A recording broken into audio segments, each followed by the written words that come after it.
You're listening to All Things Real Estate on Full Service Radio, 830 WCRN. Once again, here's your hosts, Gary Kelley and Brad Avergon.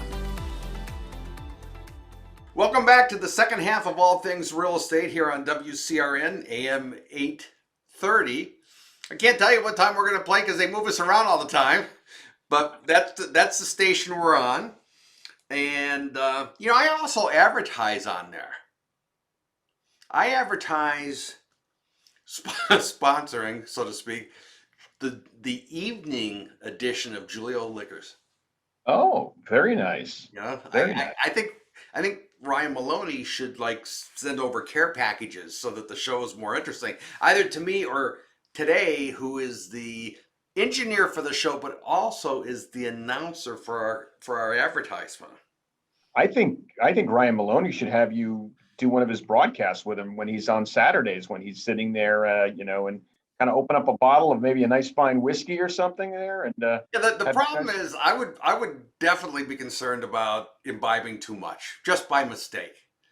Just being nervous, the cameras, the radio, 50,000 watts, and you start pounding. Next thing you know, you're slurring your words. And Ryan drinks kind of the entire show on some shows. Okay. But he never seems to be inebriated. So yeah. I don't know if he's just pacing himself or. I'm a sipping whiskey guy myself, Gary. I'm not a let's shoot it down and try another. So I don't know how I would do it. As long as it's sipping, I'm your man. Get the taste kind of thing. Right. But anyway. So we were talking about, is it time to sell, Gary? Give us the news. Is it a good time to sell? We were talking about you have to have I think it's a great time to sell if you know where you're going to go. And that's the key. And if you don't know where you're going to go, it's time to have selling your house in your focus, but also where you're going to move. When it comes to selling a house, typically there are some minor repairs that need to be done. Sometimes there's major repairs that need to be done. Our view, generally speaking, is in this marketplace, you want to tidy it up a bit. Maybe you put some paint on things, but you're not going to get your money out. People that say, oh, we're going to go in and we're going to rehab the kitchen. No, you really shouldn't. Let the next people do that. Because they're probably not going to like your design choices anyway. It's not that you have bad design choices, it's that their choices are going to be different. So our focus at that point becomes, do we have to do to make the place look good and get the highest value?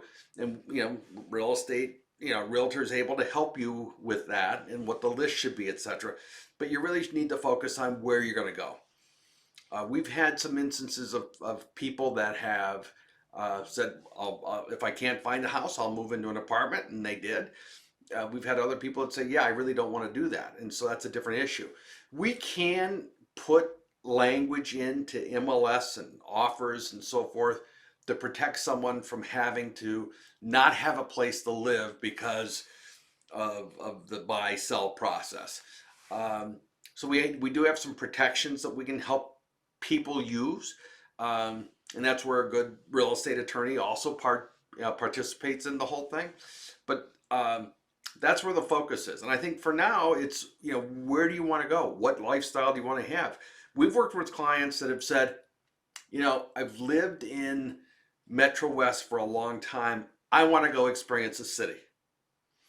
And so they pack up and they move. Let's say there was one couple that moved to Brookline. And they lived there like 6 months, and then it's like, we don't like it here. And then it's, they want to come back out.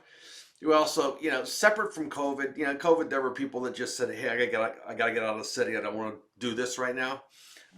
Separate from that, city life is different than suburban life.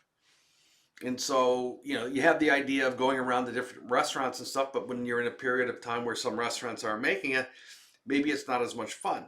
Other people have said, no, that's the lifestyle I want. I want to be in town, in Boston specifically. I want to be closer to medical care. I want to have, fine arts, sports.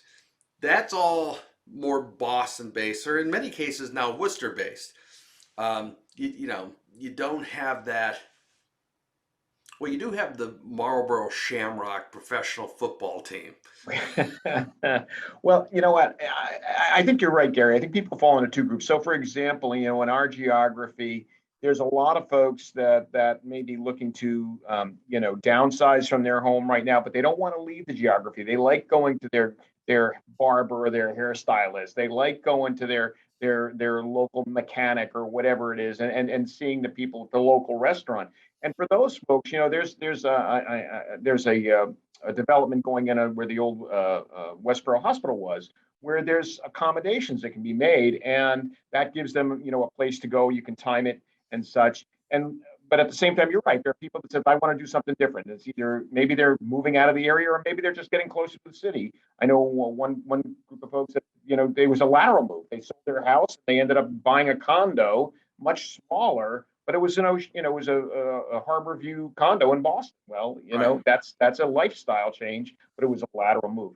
Gary, I do have a question for you though, and the question is this: so for the folks that you've done that in the past, where you do put those guardrails up and say, listen, if I don't sell my house, I don't want to have. If I can't find a place to live, I don't want to have to sell my house. In those particular cases, what would you say as a percentage do those successfully work? Like, meaning people are able to get that comfort zone so that they know they're not going to be forced out of their home, but you're able to find them a transition spot, whether it be a We've, rental we've, or a new place to we've, buy. we've always been able to find a transition spot. I'm not saying that that's everyone, but Sue and I, they always find something. Now, there's one case I'm thinking of in particular that was recent where they went down the path of we're going to buy a house, and we went and looked at a zillion houses and they didn't find what they wanted. And they ended up in a rental for a year. Um, she wasn't happy with that. That wasn't her first choice. But at the same time, it was a divorce situation, and there were some um, levers that the soon-to-be ex-husband were pulling that were preventing, free and clear access to move to the next place, and so it worked out. Um, the other thing I would say is we've never had to use in the case of Sue and I, use those protections to stop someone from leaving their house. There may be a period of a couple of days or a couple of weeks, even a month, where something like that happens. But I would tell you that it's more traumatic to buy new construction and tolerate the delays that happens there than it is to sell your house. So I, I I would agree with you, Gary, and I will tell you in for the situations that I've seen that are like that, where somebody's put their house up for sale and I'm doing the pre-approval and it's subject to them finding another property, you know, 9 out of 10 times it works out. I think what it really addresses, and I think it's an important thing that it addresses, is the emotional component, that fear component. I'm going to have nowhere to live. What right. happens if I sell my house? I'm going to have nowhere to live. What am I going to do? I'm going to be on the street.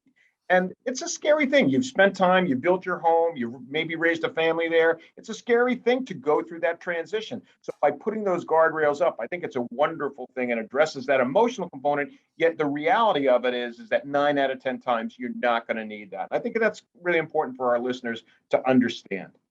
The other thing though is when you go down that path, you do have to acknowledge that there's a time commitment on people's part.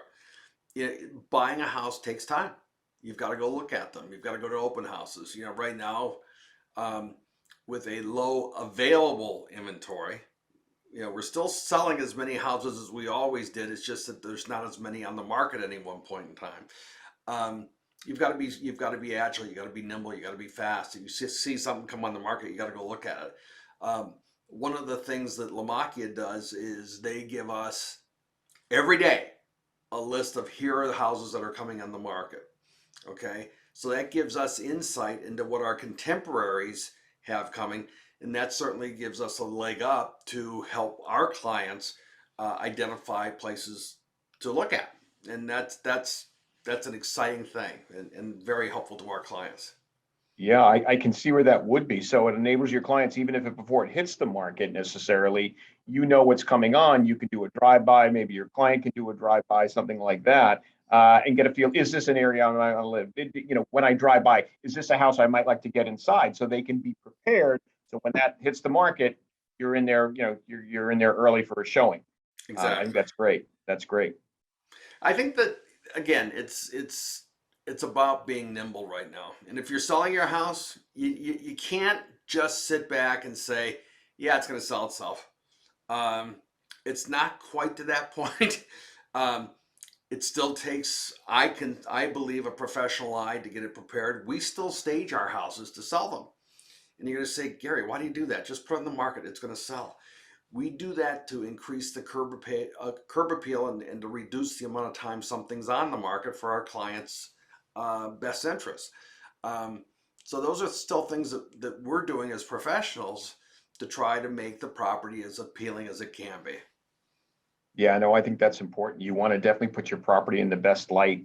And, there's an emotional component. No, yeah, when when we sold our house, and we always use an agent. There's an emotional component. You're tied to the property. Sometimes you think everything is beautiful, but it's personalized to your taste. You need that neutral. You need that neutral, that unbiased viewpoint, that third party to come in and give you advice to help you through that. I think so if someone's looking to get a biased perspective on how to get a mortgage, who would they talk to, Brad?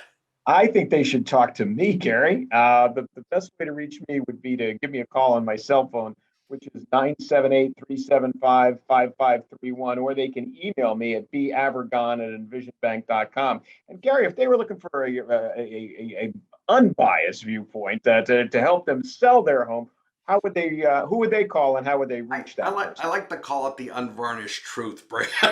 They want the unvarnished truth. You can give Sue and I a call at 508-733-6005 or Gary at Move with Gary. Brad, it's been fun. We kind of covered a lot of ground here.